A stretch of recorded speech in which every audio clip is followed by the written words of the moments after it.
Friends, నేను మీ డొక్కా చింతలయను. ఇది రేగడి చేను, 2 ఎకరాల పొలము. అయితే 2 ఎకరాలు వచ్చేసి ఉల్లిగడ్డ విత్తనం చల్లినాడు మా నాయన చల్లినాడు. చూడండి ఫ్రెండ్స్, ఎంత బాగా చల్లినాడో విత్తనము. మా నాయన డొక్కా అడివన్న గారు చల్లినాడు ఉల్లిగడ్డ విత్తనము. బోర్ చేను ఇది చూడండి, బాగా చల్లినాడు. అయితే పోయినసారి ఉల్లిగడ్డ వేసినాము, కానీ రేటు లేదు, మంచిగా లేదు. ఈసారన్న ఉల్లిగడ్డ రేటు ఉంటే బాగుంటుందని కోరుకుంటున్నాము దేవుణ్ణి. ఉల్లిగడ్డ మంచి రేటు రావాలని మేము చాలా ఆశతో ఉన్నాము.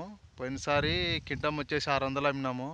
ఈసారి 2 ఎకరాల ఉల్లిగడ్డ పెట్టుబడి చాలా ఎక్కువ వచ్చింది. ఇప్పుడు రేటు ఖర్చు ఎక్కువ వచ్చింది చూడండి ఫ్రెండ్స్.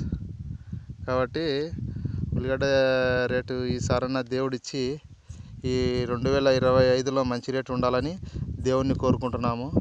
జై జవాన్, జై కిసాన్.